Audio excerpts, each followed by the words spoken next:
Hi, Cherry. I have something to tell you about yesterday. Do you have time to talk right now? Thank you for having us yesterday. Sure, I have time. What's the matter? Is something wrong? I was a bit shocked yesterday. You can't even cut fish properly. Huh? You're right. I'm not that good at cutting fish. Also, you didn't know the names of all the dishes. To be honest, I was really shocked. I think one of the reasons why I don't know the names of those dishes might be because I was born and raised in a different state. You're right, it was the first time I heard of those dishes. Thank you for teaching me. I appreciate it. I know, right? But, you know what? This is a problem. Uh-huh? With that level of knowledge, I don't think you're suited to be my son's wife. I don't think you're suited to be his wife. You're not good at cooking. That's a huge problem. Yes, you're right. I will make an effort to be better at cooking. I'm not talking about being laid back and taking it easy. With this, I don't approve of you as my daughter-in-law. But... That's why I thought of an idea. During the weekends, you should come to our house and learn how to cook. What? During the weekends? That's right. You should come every week without fail, because I will teach you how to cook.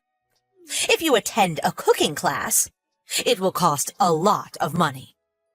You should be thankful to me, because I'm offering to teach you. Thank you, but to be honest, I don't think it's possible to go every single week. What are you saying? I'm making time for you, and you're declining my offer? But realistically speaking, since my husband and I are both working, and we come home late in the evenings on weekdays, I have to clean the house and do other housework on the weekends. That's why I can't make time for that every single week. That's not the problem. What you can contribute is just to make time for the cooking lesson, right? I mean, there are times when my husband cooks for dinner, so since that's the case, I think it would be better to have my husband take the lesson with me. Huh? You're making Jim cook? Yes, he cooks sometimes, because there's days when I'm busier at work than him. So Jim cooks dinner for us during those busy days. Even though it's not right to ask Jim to make time for the cooking class during the weekends, right? He's exhausted from his work during the weekends. I'm in the same situation as Jim, too. If you really want to teach me how to cook no matter what, I will schedule my time so I can go on days when Jim can go, too. How selfish. Who do you think your husband is? Jim is the breadwinner of the family. You should sympathize with him at least a little. Even if you say that, I earn more than him, so... What? There's no way you're earning more than him. It's rare for the wife to earn more than the husband. It might just be because the company I work for pays well, but I earn more than Jim, and I might not have told you yet about this, but I'm the one who's been sending you the allowance needed for your daily expenses. Is that so? I didn't know that. You didn't know that too? With that said, I really don't think that I should be the only one who needs to learn to cook. Of course, I'm thankful for you offering to teach me how to cook, and I am aware that I'm not good at cooking, so I would appreciate it if you can teach me how to cook when I have the time, but it's impossible for me to do every single week. You're making fun of Jim, aren't you? Huh? I never said such a thing. Why do you think that? You mentioned that you earn more than Jim. All I hear from that statement is that you're making fun of him. You should quit this instant. Huh? Quit? Please stop saying such nonsense. If you don't quit your job, you can't have a child, right? That's not really the problem. Jim and I are saving money, so we're thinking that it might not be the right time yet to have kids. It doesn't seem that way to me, though. I'll call your workplace. What? What are you saying? I will tell them that. As a wife, you don't know how to cook, so I can't let you keep on working. Hey, please wait for a second.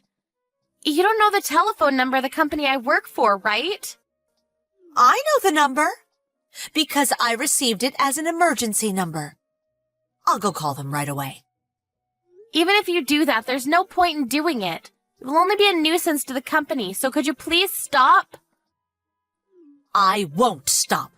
It's a punishment for being stubborn with your mother-in-law.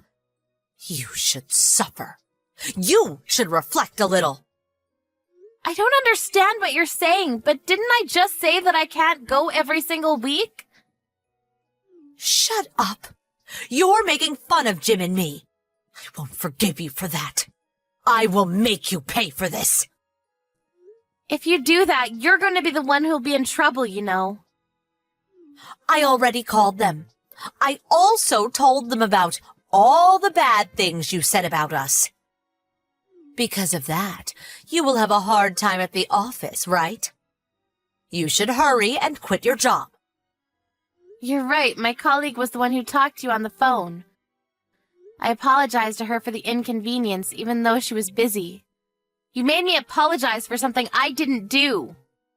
Huh? It seems like she completely thinks that my mother-in-law is crazy.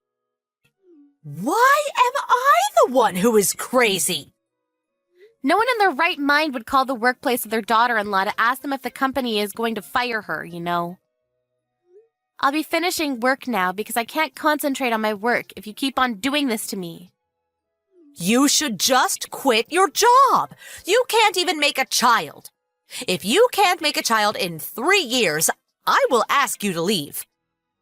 Huh? Then why are you still here? What do you mean? I heard from my father-in-law that it took you 5 years before you gave birth to Jim. How did you know that? Despite that, you tell me to have a child in 3 years? Don't you think you're in the wrong? As for today's conversation, I'll ask Jim to tell his father. Also, if you keep on treating me like this, I think I'll have no choice but to stop visiting your house. Why? I need to teach you how to cook, so you should come, or else. I was planning to go, but I never thought you would call my company and make a fuss. Also, I contacted Jim earlier. He said he'll go learn how to cook with me when he can make time, you know. Is that so? Jim will come too? Yes. He said that your cooking is always delicious, so he said that he wants to learn your cooking techniques if he can, but never has he ever thought that this is your true colors. It's just a misunderstanding, isn't it? Whatever. Just come here and bring Jim with you. I'll teach you how to cook. No thanks, we're fine now. Jim and I decided to distance ourselves from you. Why? What do you mean, distance yourselves from me? You told me to leave if I can't make a child within 3 years, right? It's almost 3 years since Jim and I have been together, so I'm thinking of staying away from you. Of course you can't do that. What is Jim saying? Jim is also furious right now. He said it was unbelievable that you even called my office just to say that. I was wrong for doing that, but I just wanted to see the face of my grandchild, and I thought that stress from work might be bad for your health. Isn't your husband tired of you because you take such forceful actions? My husband? There's no way he would say such a thing. Because he's always silent and doesn't complain. Just like how you're treating me right now, all your words and actions that hurt me. My father-in-law was the one who kept on apologizing on your behalf. I didn't know that. He did that for me? I think it's more like he's doing it for his family, though. Where is my husband? He's not in our room. Did you take him somewhere?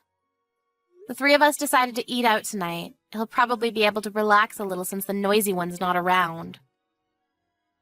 What about me? Take me with you! How about you just stay at home and cook those dishes that you've been bragging so much about? After that, Victoria tried calling Sherry and Jim, and of course her husband, but no one answered her calls.